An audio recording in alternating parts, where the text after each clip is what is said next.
Good morning, everyone. My name is Libby O'Connell. I'm the Chief Historian for History Channel, and I'm very proud to be here this morning to welcome you to the National World War I Museum here in Kansas City. I really want to thank our hosts. This is a fabulous museum, and it's an honor to be here. I want to recognize the Executive Director, Matt Naylor, who's here with us this morning. Thank you so much for welcoming us. And also thank C-SPAN for filming this today. Quickly moving on, because you're not here to see me, but I'm proud to be here on behalf of the History Channel. I'd like to introduce Barbara Pinto, a Network News Correspondent who's going to be the moderator of our panel today, and somebody who I've just recently met and have so enjoyed getting to know her. So thank you very much for joining us. Thank you, Libby. We'd like to thank Libby. We'd like to thank History Channel, the museum, and the National World War I Commission for making today's event possible. And thank you for joining us here at Liberty Memorial for today's event. And we'd also like to thank our audience watching online. Today, as we look back a century ago to the start of the First World War, it seems that the world is still at war. In the past few weeks alone, we've seen a passenger plane shot down, leaving hundreds dead in the clash between the Ukraine and Russia, rocket fire raging in Israel and Gaza, conflicts in Syria. What, you might ask, does this have to do with World War I? Well, the answer might surprise you.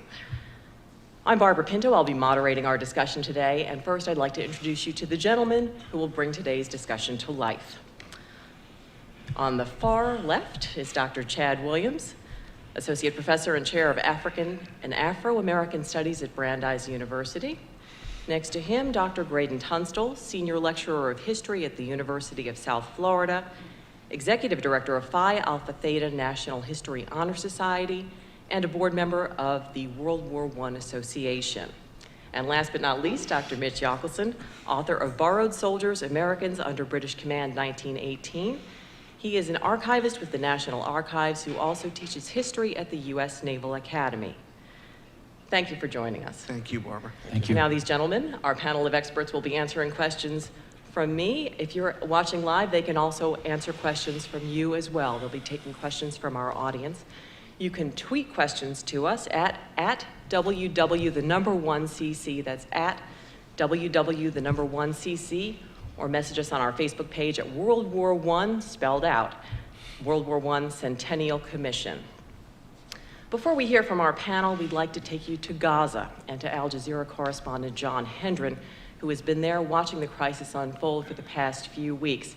He filed this report for us last week before the most recent round of ceasefires. Somehow, I ended up at the wrong war. On a Sunday morning, I had a ticket to northern Iraq, and by Monday evening, I was on my way to Gaza. Since I've been here, I have seen a failed ceasefire, I have seen an escalation, I have seen Hamas, the organization that pretty much runs Gaza, accused of targeting civilians with these multiple rocket attacks out of Gaza. They have eventually, as of today, killed one person.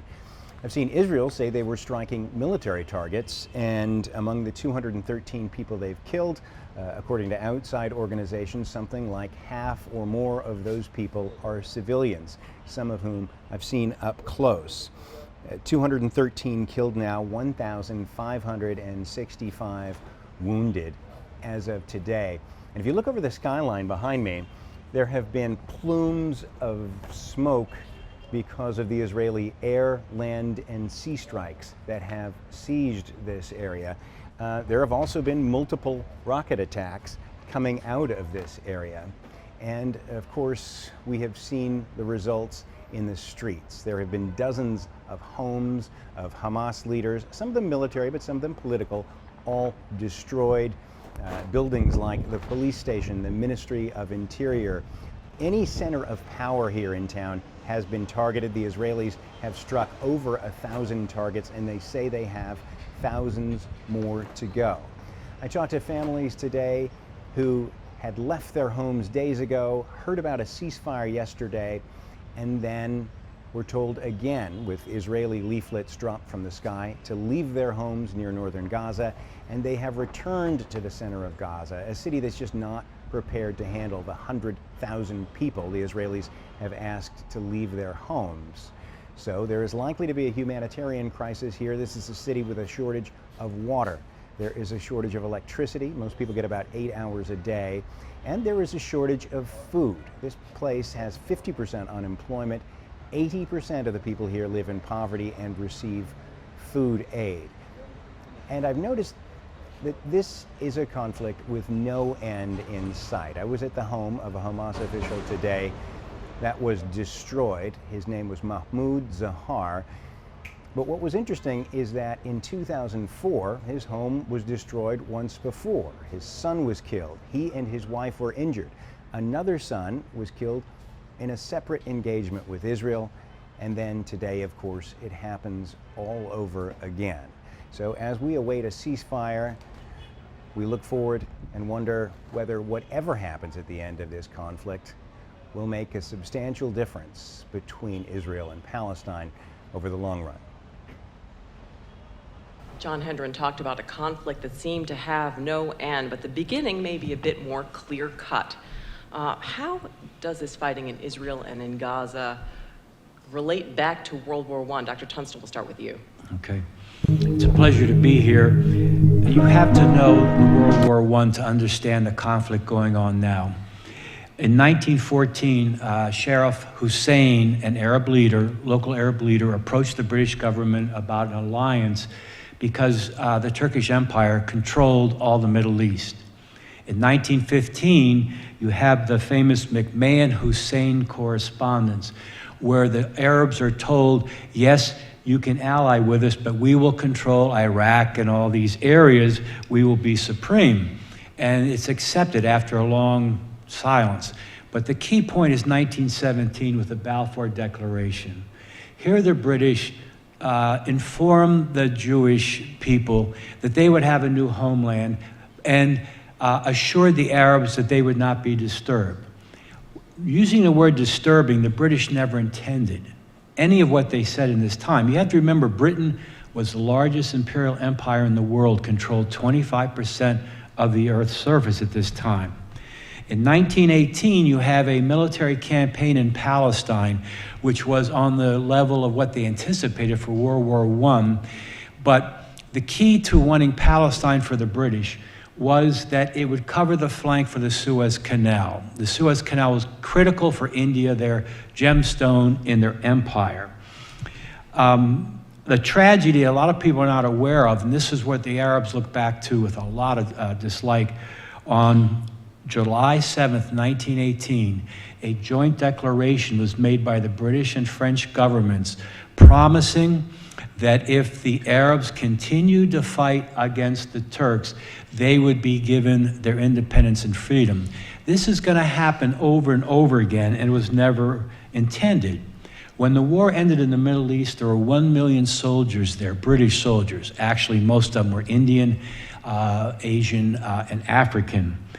But there was an immediate demobilization because people at home wanted the war to end.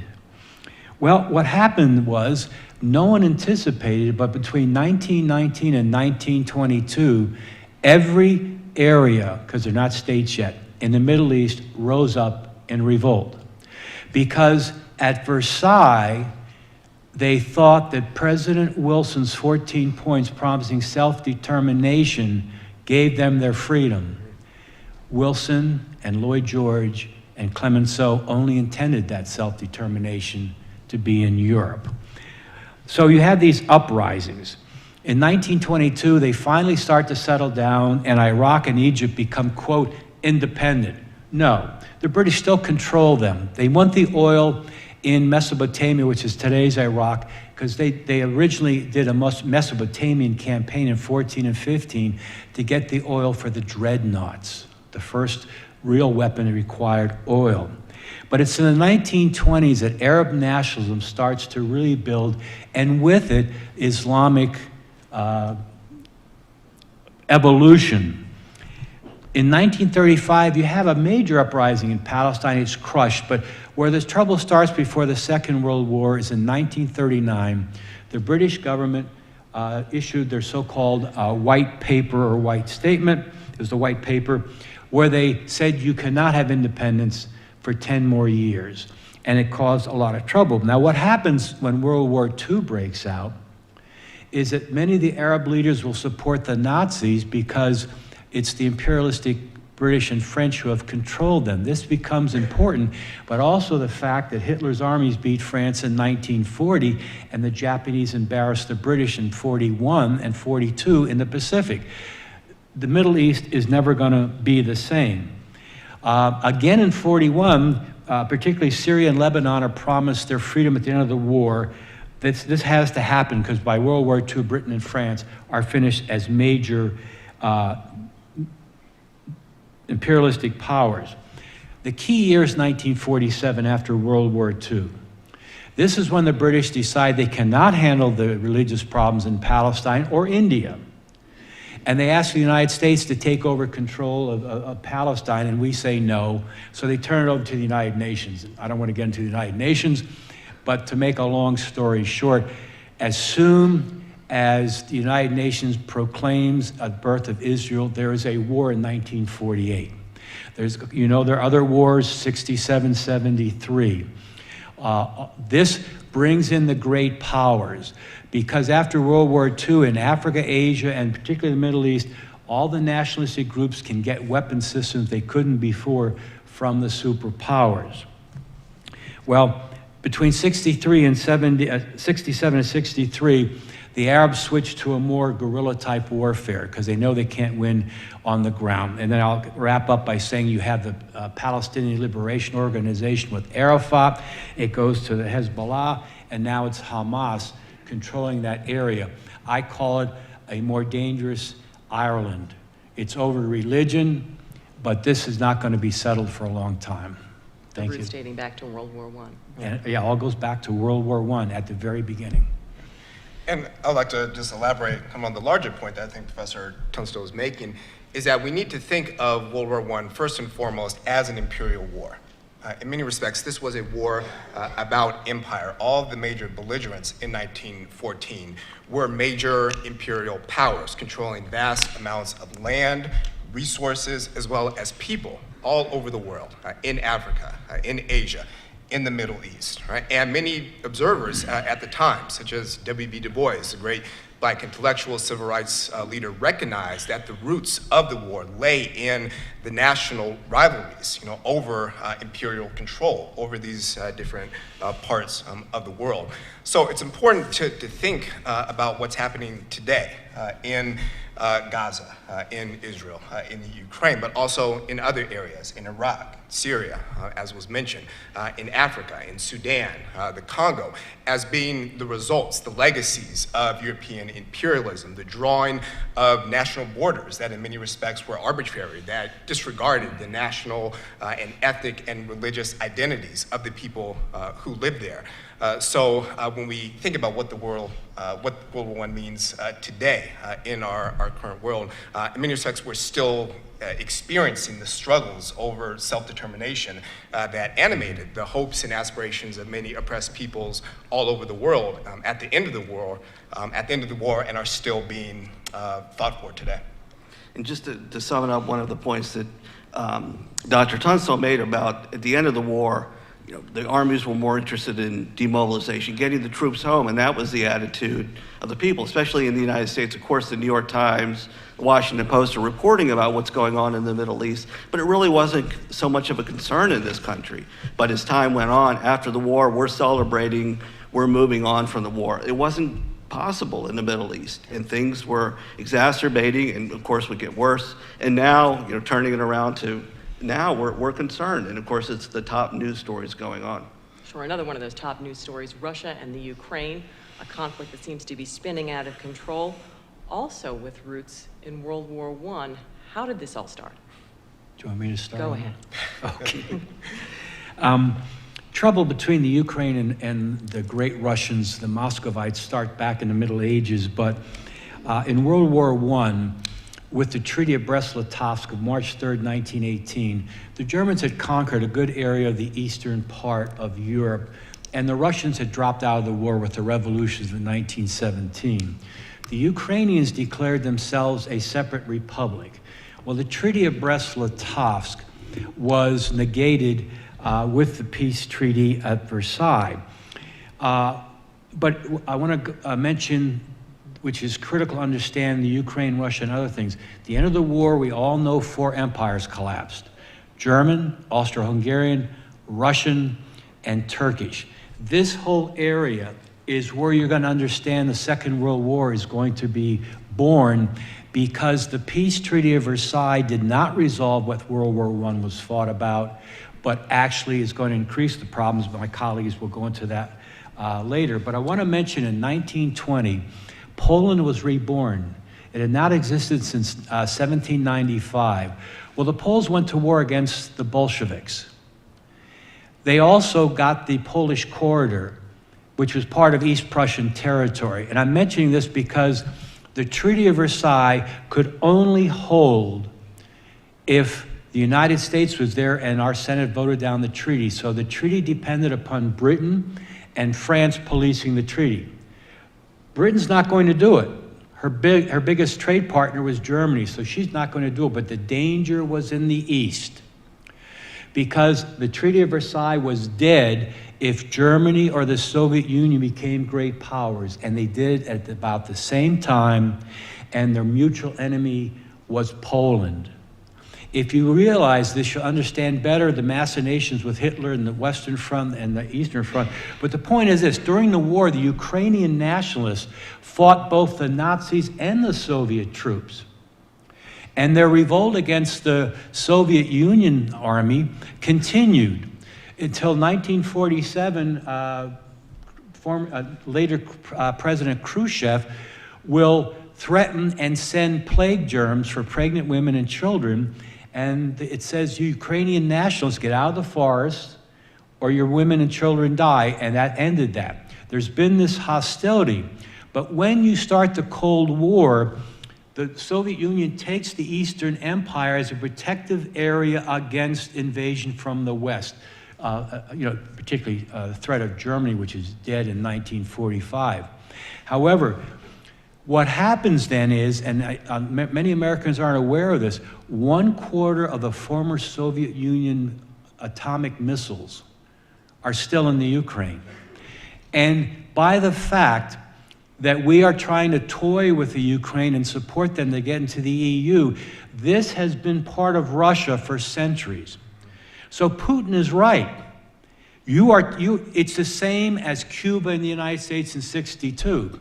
And excuse the people in the press, but I don't believe the press, because half the stuff they say is absolutely baloney. But you've got to understand that the Soviet Union considers Ukraine very vital to them.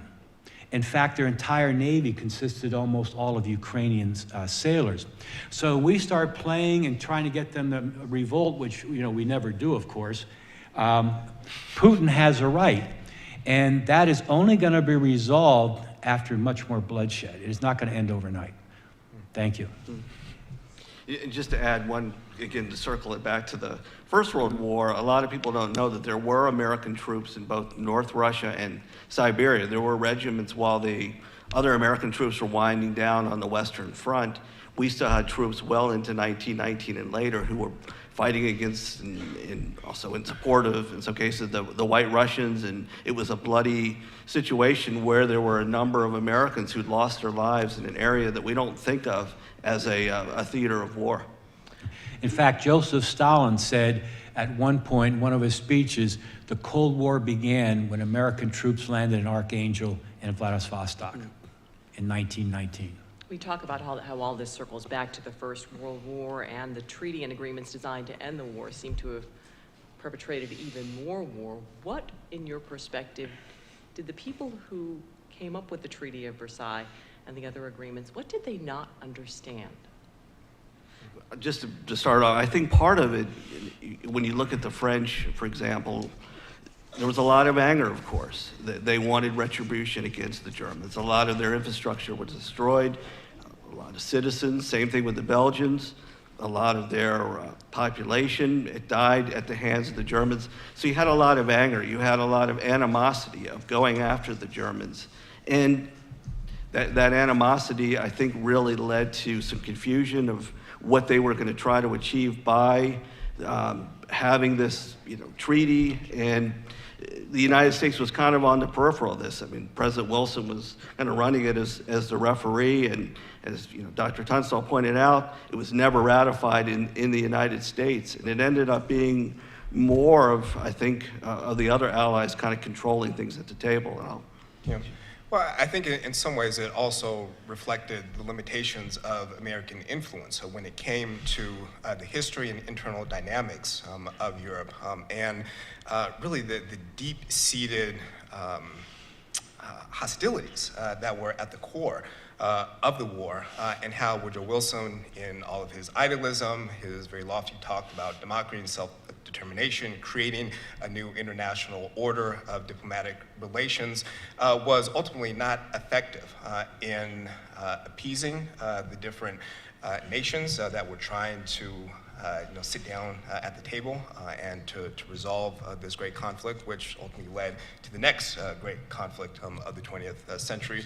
But I think even looking more specifically at the American perspective, and Wilson specifically, his lack of attention to domestic affairs, the fact that when he is in Versailles negotiating the peace treaty, America is in flames. You have race riots taking place in the country, you have labor unrest, you have a tremendous amount of domestic upheaval that affected the politics of getting the treaty passed through Congress, which ultimately didn't happen. So I think there's a number of different factors, looking from the perspective of the United States and Wilson specifically, that speak to why the League of Nations and Versailles was ultimately a failure. Lloyd George and George Clemenceau played Wilson like a fiddle. In particular, well, I mentioned about the League of Nations, the main weakness is it had no army and it was controlled by Britain and France, as the UN was when it was originally created after World War II. So you had to be aware of that. But whenever Wilson would stand up to something or say, I don't like that, they would say, we're not going to vote for the League, and he would give in. This is how he gave in to the mandates for Asia, Africa, and the Middle East. He was convinced by Lloyd George and Clemenceau, who had to be snickering under their breath, we're going to give them their freedom in time. Yes, there's the ABC mandates, but in the Middle East, they will be free soon. And Wilson fell for it. The main other point is, because I'm a European historian, is the Austro-Hungarian Empire was destroyed. A major political, economic, and structure for Europe from the Middle Ages. Created 7 countries that could not exist alone, and nationalism was the key. And this, if you go back to what I said earlier, if Germany becomes a great power of the Soviet Union, these countries are there for picking because they were nationalistic. Each one had at least 1/3 of other races within them, and they all wanted to rule on their own. And Wilson never visited the battlefields once, never understood what the war was about. And I hate to say it, but Lloyd George and Clemenceau came out the winners at Versailles. All right, to fully understand the war's impact on our current world, it's important to take a closer look back at the 4 years that were World War I. How to describe that war? History Channel asked some historians and authors to give it a try in one word.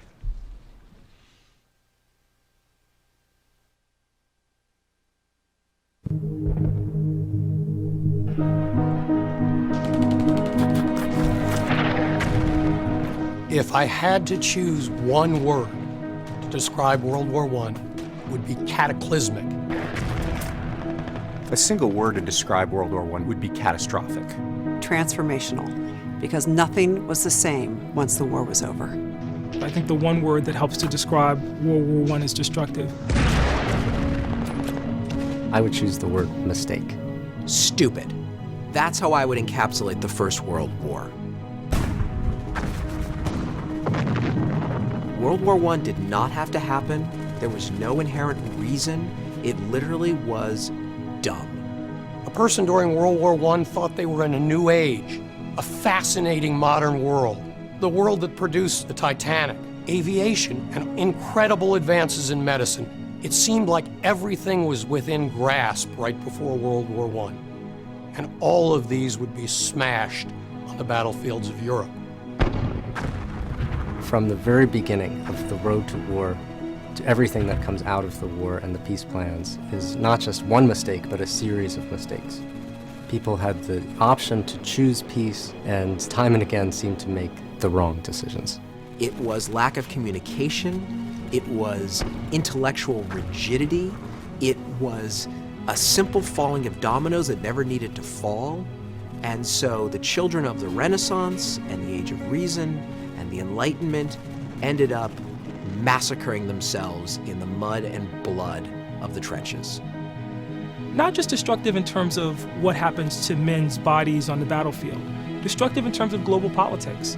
The Russian Empire, the Austro-Hungarian Empire, the grievous weakening of the British and French empires.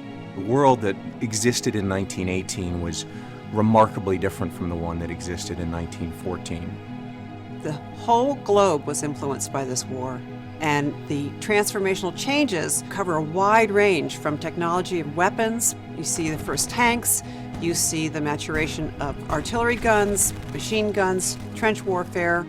World War I begins the modern era.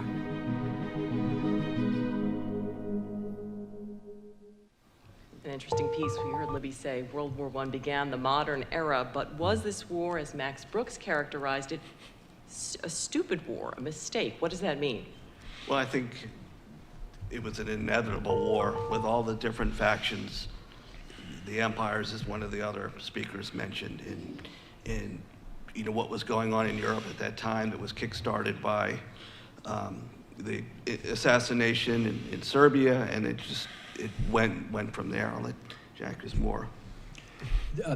I consider the causes of the war, the alliance system, the most important one. And this is how I explain to my students. Austria-Hungary was going to go to war regardless. She was going to invade Serbia, but hoped for a local war. Germany didn't start the First World War. The Austro-Hungarian monarchy is going to invade Serbia and hope that Germany will keep Russia out. Russia is going to come in, and interesting enough, because of fears she'll be outfoxed from the Balkan Wars of 1912-13, which needs a lot of explanation, don't have time. But why are Britain and France and Germany coming into the war on August 1st? Because of the alliance system. Then I add the arms race. From 1911 on, everybody is arming to the teeth. There's going to be a war. If you read the book Sleepwalkers, everybody's raving about it. He's wrong. They weren't sleepwalking. There's a book in Cambridge University Press. I wrote the chapter in Austria-Hungary. We had to name the 5 to 10 people most responsible for the outbreak of the war, and they all knew what was going to happen because they were caught up in the nationalism, the most dangerous ism of the 20th and 21st centuries. So the war starts out hopefully as a local war, but Austria-Hungary has to invade Serbia or her empire will collapse because she has 15 nationalities. The war declaration against Serbia is published in 15 different languages. So for Austria-Hungary, it was survival as a great power. Germany could not let Austria-Hungary be defeated. It's her only ally. And the Russians had signed a treaty in 1894, which would take the weight off the French in the West if they went to war with the Schlieffen Plan. I'll stop and let my colleagues come in. Well, I think there's a danger in characterizing the war as stupid, because it mattered.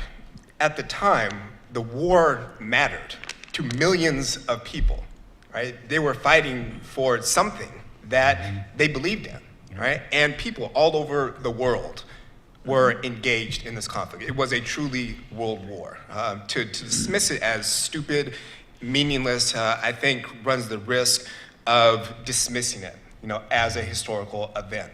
And I think some of the other historians who spoke in the video spoke to just the tremendous ramifications of the war, the transformations that took place in terms of technology, in terms of just the nature of modern warfare. I mean, World War I was a big deal. It mattered in many ways. So I would characterize, if I had to choose one word, I would characterize it as tragic. It was a tragic historical moment, but one that was incredibly important to how we think about the world today.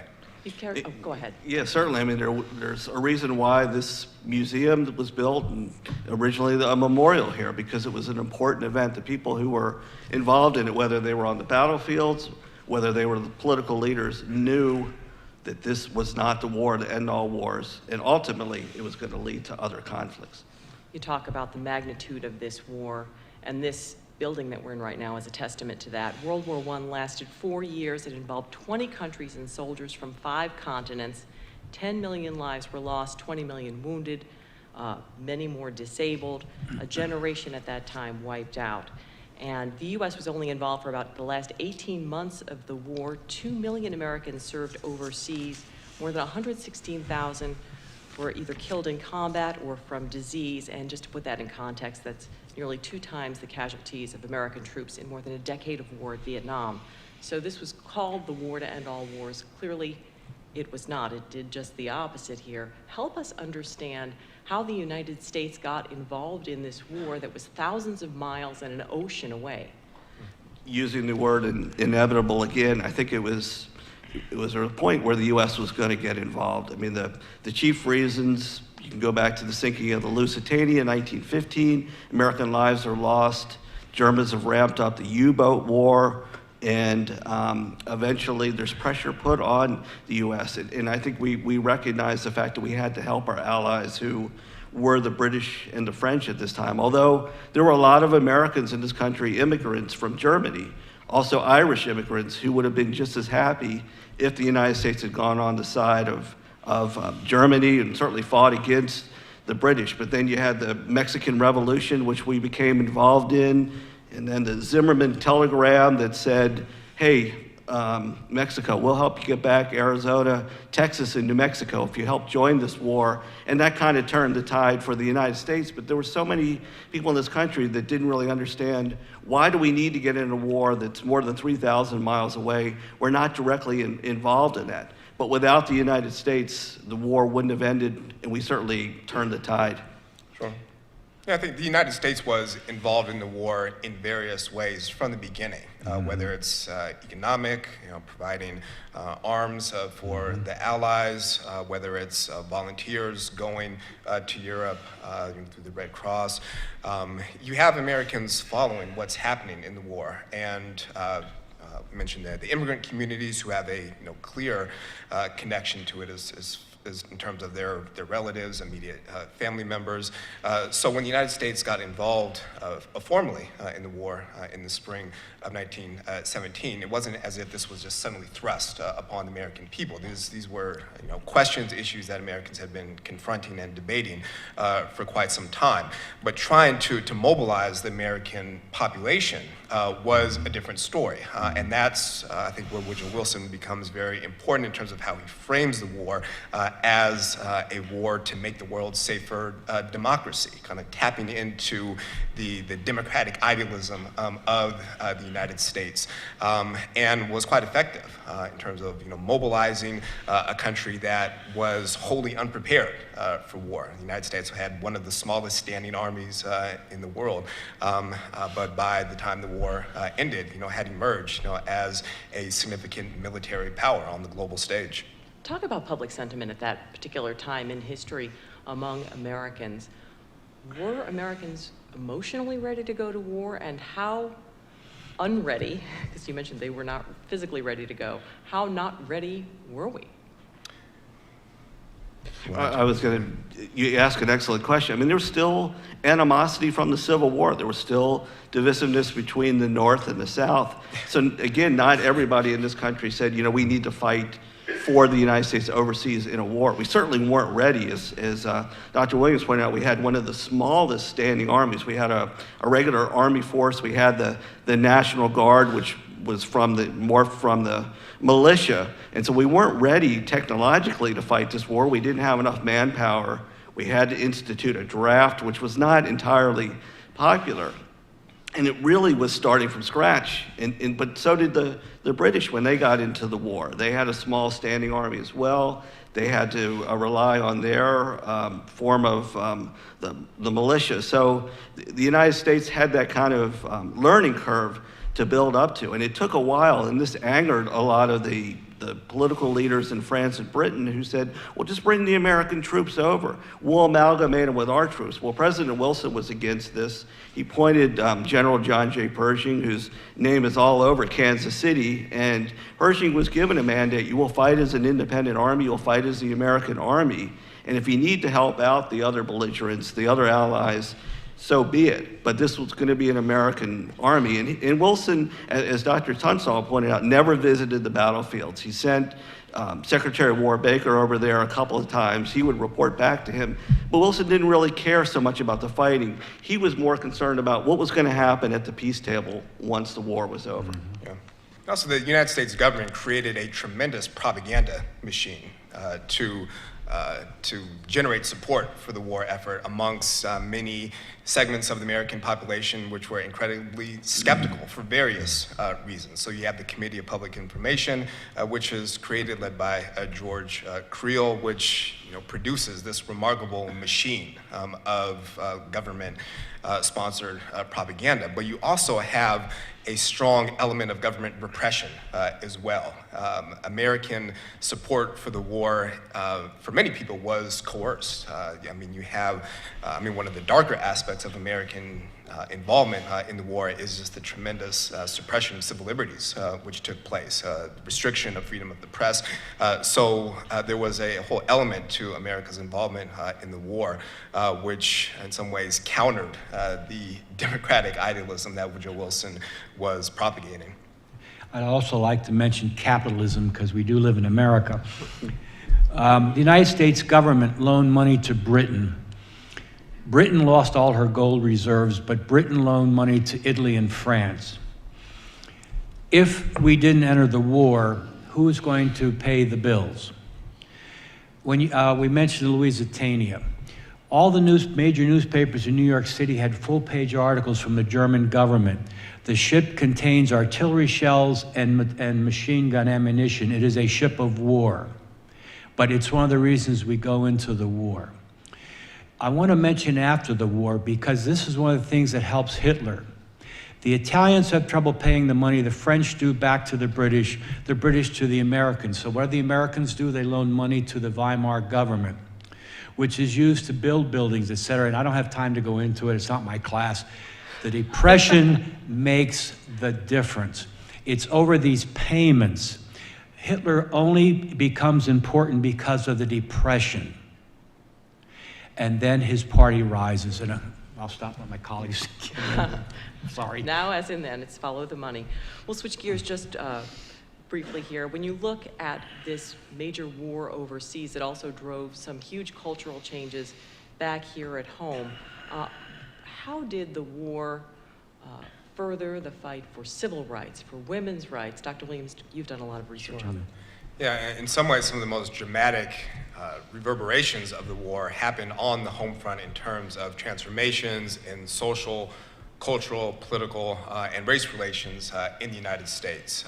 Again, the way that the war was framed to make the world safer, democracy kind of tapped in to the democratic aspirations of a broad range of marginalized peoples, groups in the United States. So we could look at the women's rights movement culminating in the 19th Amendment in 1919. We could look at organized labor, the fight for unionism, workers' rights, African Americans who really used the language, the discourse of democracy to engage in a struggle to affirm their citizenship rights in the United States, but to also expand upon their citizenship rights, which had really been under attack since the end of Reconstruction. So we can look at the fact that you have some 380,000 Afro-American soldiers who served in World War I, 200,000 served overseas, roughly 40,000 fighting on the Western Front. Very important in terms of what they meant domestically, African Americans looking at them as a source of hope and inspiration, but also their contributions to the war effort itself, which I think often go unrecognized. So we can look at the war in many ways as being the birth of the modern civil rights movement. If we're talking about the Black experience, how you have a generation of African Americans who come out of the war determined to continue the fight for democracy, who take the lessons from the war, the positive developments, but also the disillusionments, and translate that into sustained efforts for change, for racial change in the United States. That happens during World War II and culminates in the 1950s and 60s with what we now see as the modern civil rights movement. It's important to mention, too, those African-American soldiers had to fight in French uniform. Absolutely. Talk a little bit about why that was, their lives in Europe, and their lives when they returned back to the United States. Sure. You have two divisions. Again, I could go on and on. I wrote a whole book about this. But you have two divisions of Black combat soldiers. One division, the 92nd Division, which served in the American Expeditionary Forces, was subjected to institutionalized racism and segregation, had a very trying experience, especially amongst its Black officers. But you have another division, the 93rd Division, which was a provisional division made up largely of Black National Guardsmen from New York, Chicago, other places.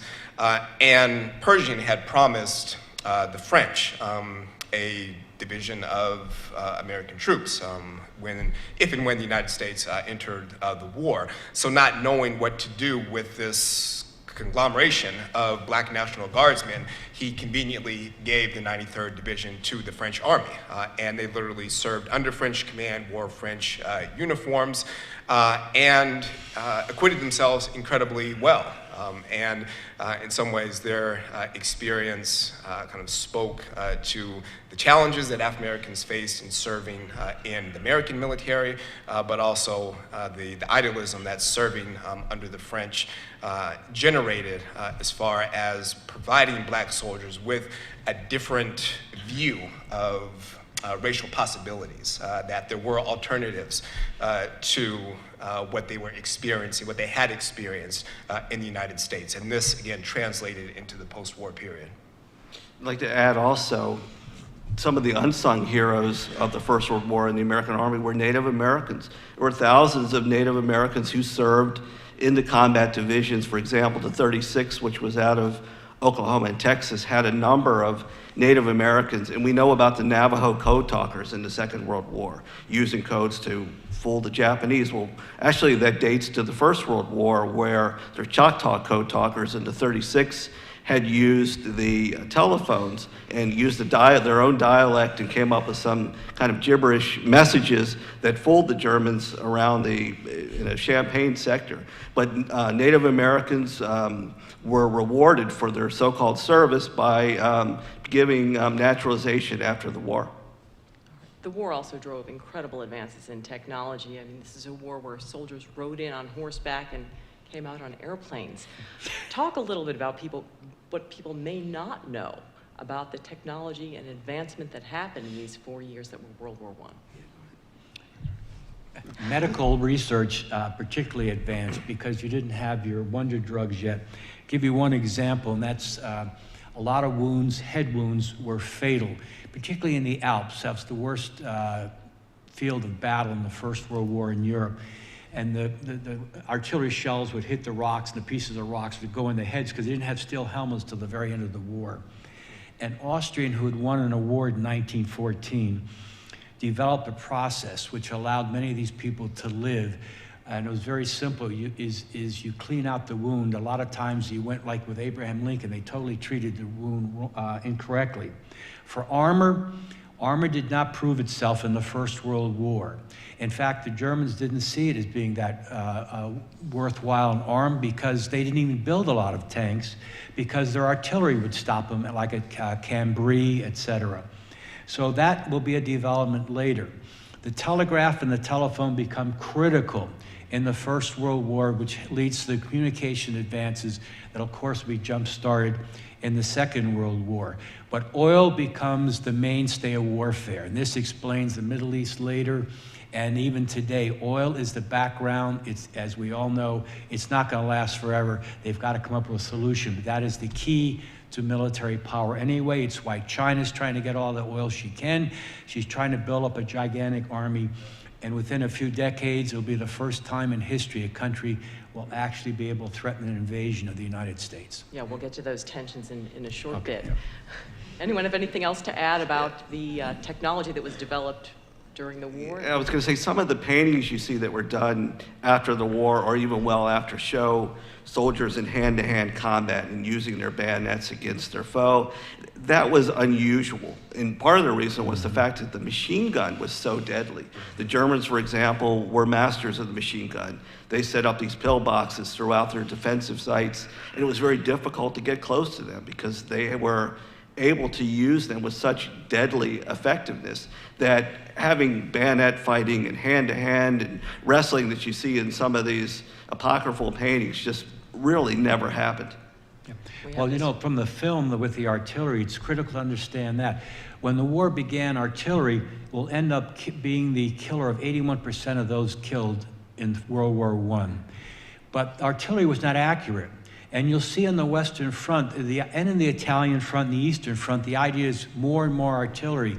It's not until the end of the war that artillery becomes a truly effective weapon. Before that, in the Italian Front, in one battle, the Italians had an artillery piece every 4 feet and just decimated the area in front of them. But artillery is the key weapon in World War I. Its evolution is slow, and it has not completed that in 1918. Add to that the tanks, poison gas, a number of ways to perpetrate the horrors of war more effectively. We'll switch gears here now because World War I has been called the Forgotten War. Why is it so important to remember? We asked a few historians and authors.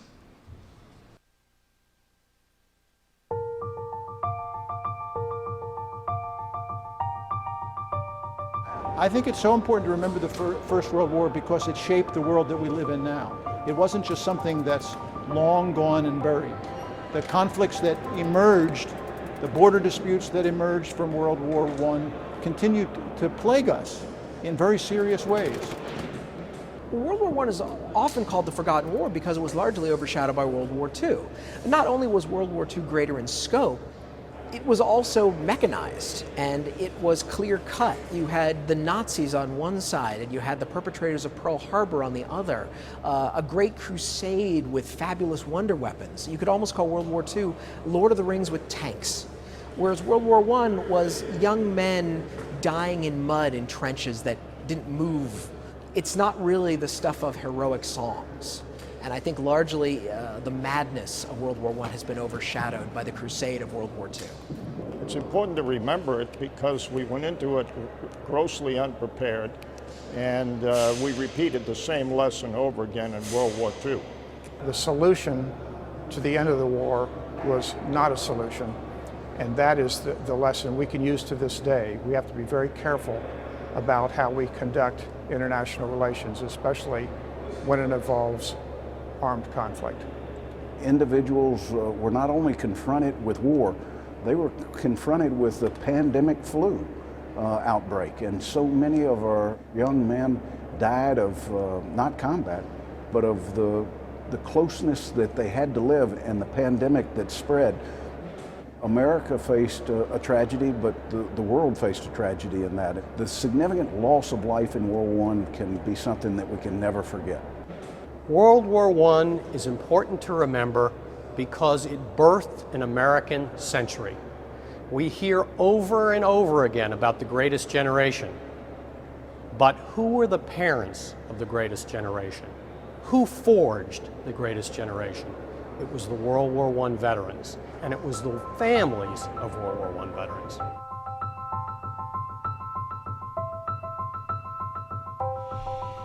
In addition to remembering those lives lost and the families of World War I veterans, some say it's important to remember this war because there are very stark and troubling geopolitical parallels between now and then. Talk a little bit about that. I mean, people have said the world is kind of on a crash course because of nationalism once again and other conflicts in the world. Are these valid comparisons? I think to some of the points made in this film, there were heroes. There were a lot of heroes. For example, in the American Army, the highest honor one could receive was the Medal of Honor.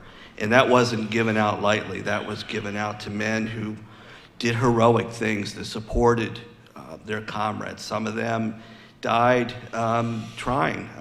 Freddie Stowers, who Dr. Williams could talk about, and he mentions him in his book, was killed in battle. He was part of the 93rd Division. He got the only African American, and he got the Medal of Honor posthumously. But in also talking about what earlier on, a word that describes that war is terrifying. When you read the accounts, it was a terrifying experience. The artillery that Dr. Tunstall talked about was horrific. The machine guns, the gas warfare that you mentioned, Barbara, were experiences these men brought home with them. And a lot of them just didn't want to talk about it. And they never mentioned it to their families.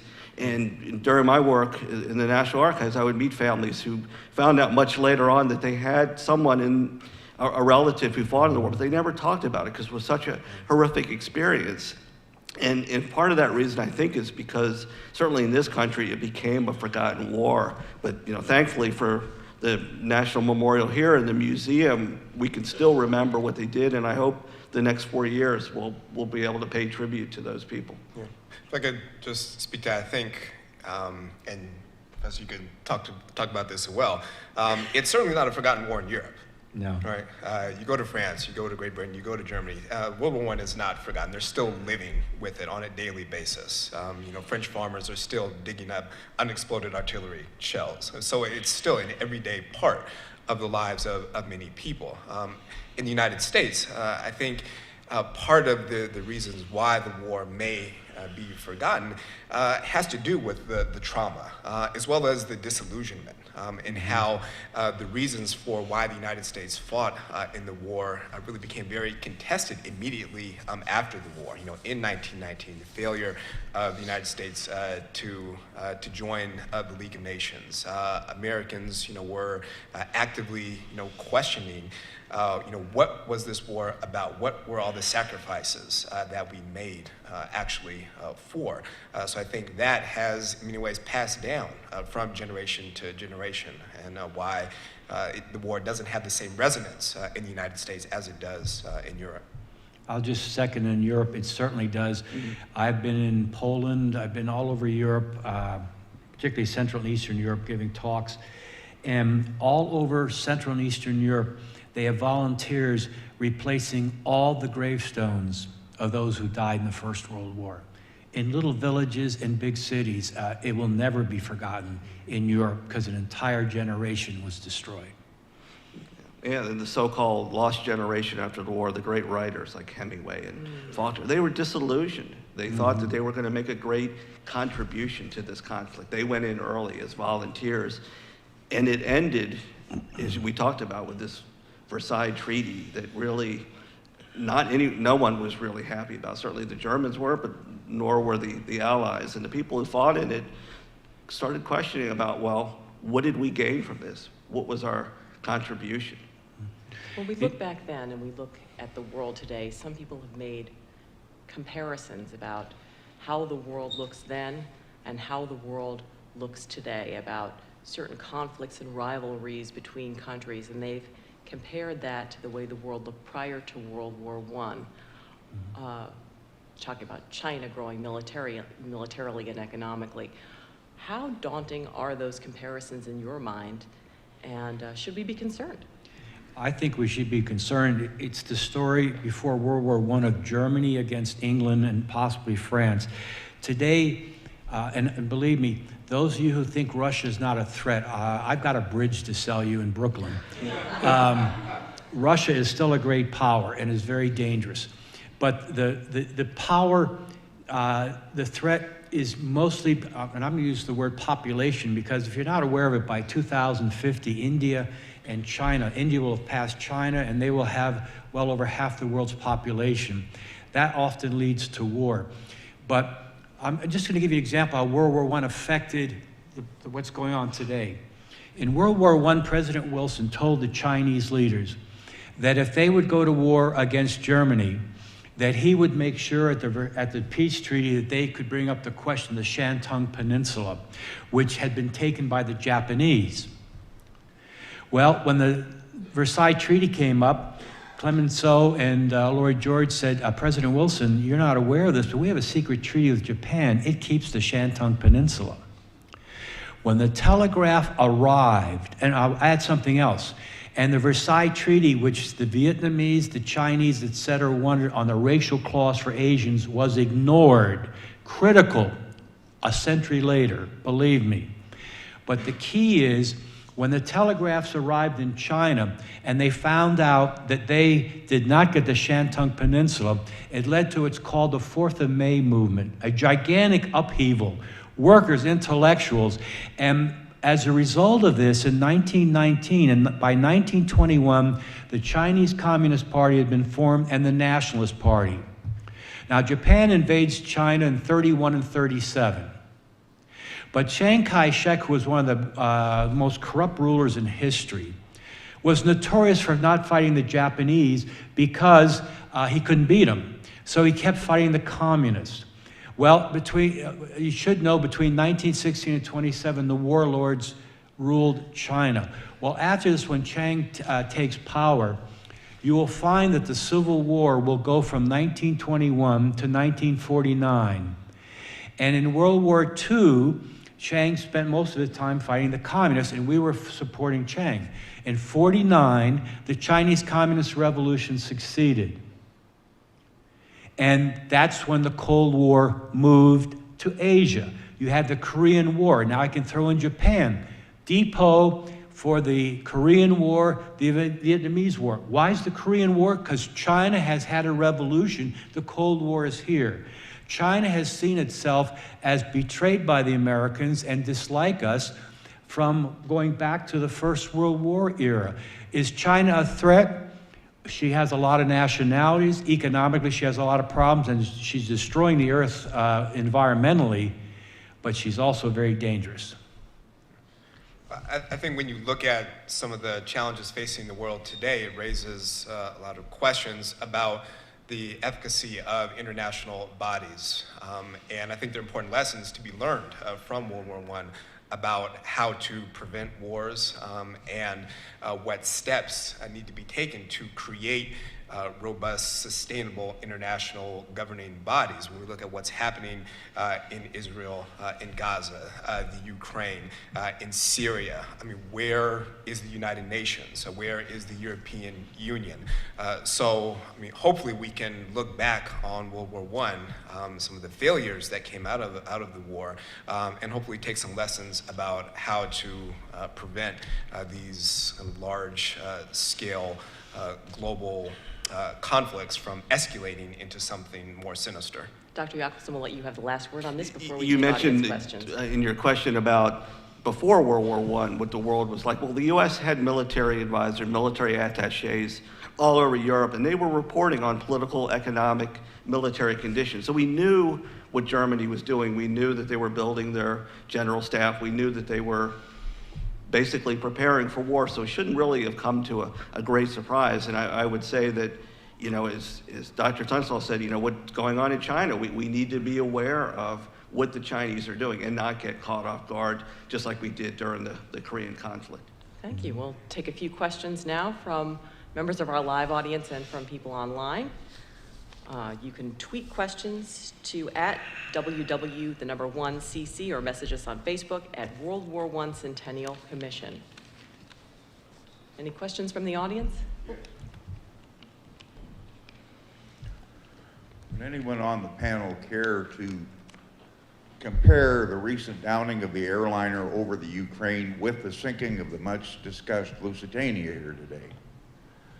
I would just like to say that to fly over that area was insane. You got a war zone, why are you flying over it? Most the major countries weren't flying it over it anymore. I think it was just stupidity on the part of the Malaysian Airlines. Another question from our audience?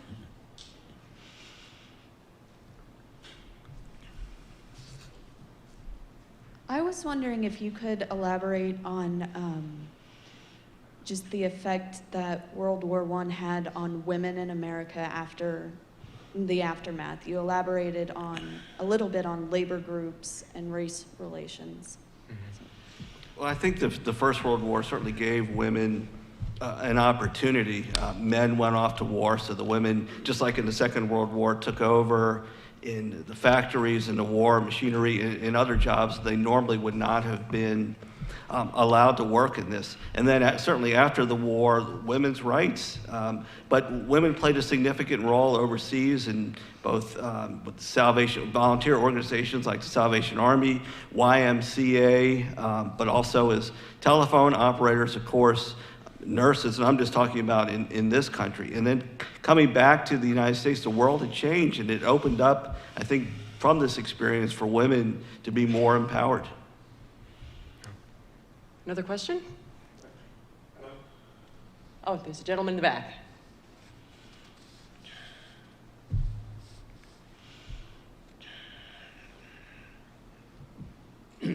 Yes, I would like to maybe slightly disagree with those who say that the soldiers of World War I were maybe the lost generation, in that many of the soldiers who fought in World War I came back and became community leaders in their communities. And we have such people in Kansas City as the person to be elected the first municipal judge. And of course, we have the gentleman who spearheaded the whole idea behind Brown versus Education. And there's so many people who joined organizations such as the American Legion, who became great assets to their community with goals and ideas that some of them picked up when they were in Europe. You're absolutely right. A lot of soldiers came back and became community leaders in both their church, civic organizations, and businesses. The only point that I wanted to make earlier was the fact that many of them had such a horrific experience, especially on the Western Front, in the trenches. And as Dr. Williams has pointed out, if you were an African American, you were treated poorly by your white officers. And so when they came back, they didn't want to talk so much about what happened to them in the combat zone, but they wanted to move on with their lives and, as you point out, become better people, become leaders. If I could speak to that as well, I think the war was incredibly transformative for individual soldiers' identities. In the case of Afro-American soldiers, the opportunity to travel to different parts of the country, to travel to different parts of the world. I mean, the idea of a rural sharecropper from Alabama going to France was something that was revolutionary. So the war really expanded the horizons of many American soldiers, especially black troops, and they used those experiences to transform their lives for the better after the war, to transform the lives of those in their families, in their communities. Many African-American soldiers did become key members of various civil rights organizations. You may have been referring to Charles Hamilton Houston, who was one of the architects of the NAACP's legal strategy to combat Jim Crow segregation, served as an officer in the American Army during the war.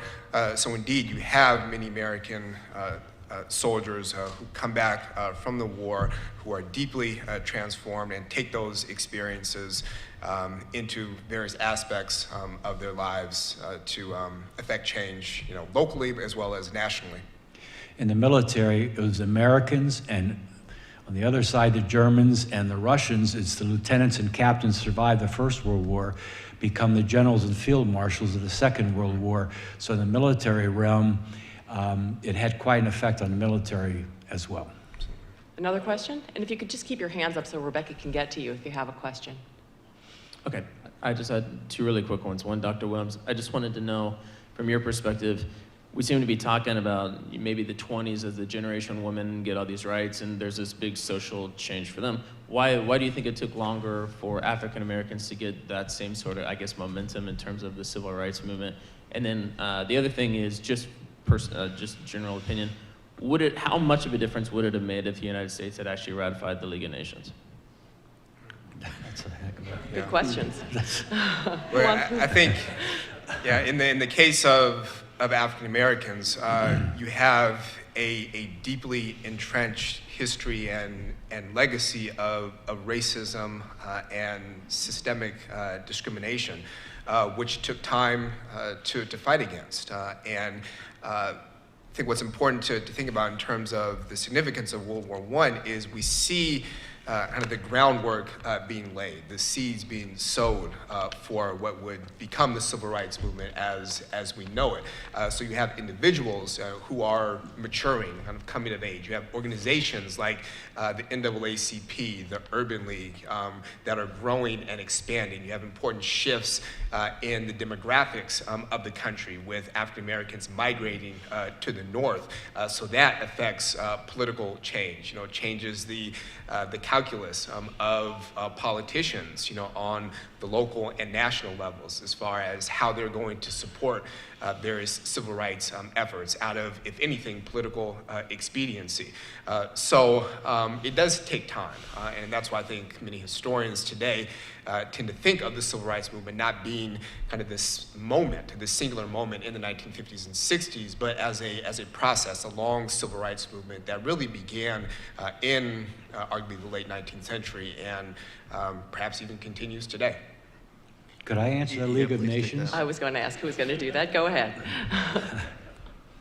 The main problem with the League of Nations, it did not have any armed forces. You don't have armed forces, you don't make decisions. The United States and all the countries that had fought in World War I had been bled to death. They were not anxious to fight. So the League of Nations, even without the United States, even if the United States has been in, I don't think the American people would have voted to send troops anywhere. The League of Nations was a playground for England and France, the Entente that won the war. It was not truly a League of Nations at all. And if you look at Mussolini invading Ethiopia, he slapped on the hand. He keeps getting oil, keeps him to go to war. Did the League of Nations do anything when the Japanese invaded China in 31, 37? No. They put out a paper saying this probably shouldn't have happened. So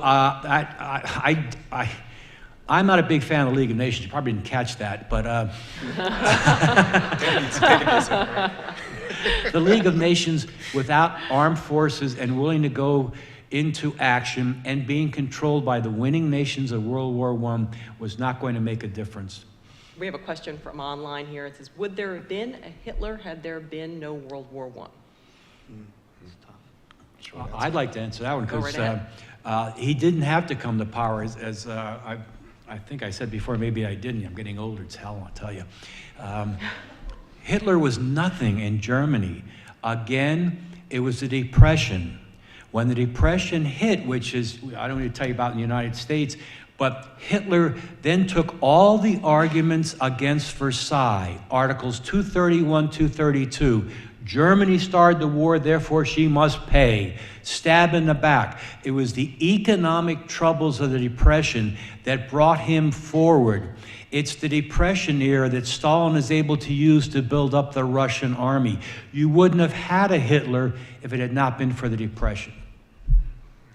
No, we have room for about one more question. Anybody have a question?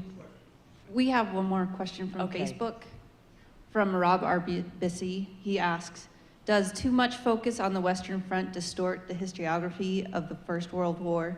If so, how can academics best compensate for this? Can I answer that? Because I'm the one that's not in European history. Well, that's your line of study. It took me, I don't know how long for me to convince people in the World War I Association, I love the people in it, that there was actually an Eastern Front, which I write about. A lot of people don't understand the Caucasian Front, the Caucasus Front, the Italian Front, the Balkan Front, the Middle East and all. But there are academic books out there that have this. You just have to search for them. But yes, the Western Front, this is the key if you don't understand it. The winning powers get to write what they want. And since the British speak English, sort of like ours, we get what they say. And I'll tell you a little secret. Look at any book written before 1990, you will see no picture of a French soldier in a British history of the First World War, and the British only had 25 miles of the front. Wow, I think we may have room for one more question. Yeah, I just want to thank the panel today for a very informed discussion. My question basically is, I would just like to hear your honest opinion about how far we've evolved as a society when we have a... How much time do we have? Who wants to tackle that one? When I was, and I'll elaborate a little bit, I think it's somewhat alarming to see a historian say this war was stupid, dumb, simply because, we continue to make the same mistakes. You talk about nationalism.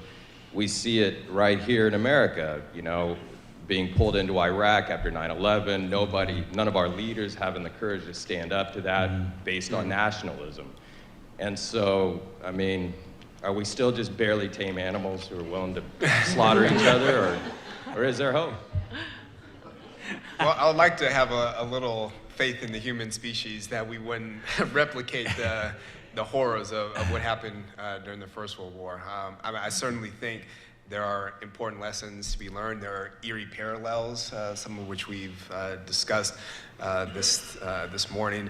But I do think that we have perhaps evolved to a point, and again, I'm trying to be as optimistic as possible, that we would not replicate what happened in the First World War. I think the costs were so high that the memories are still so vivid and with us that we would not make those same mistakes again.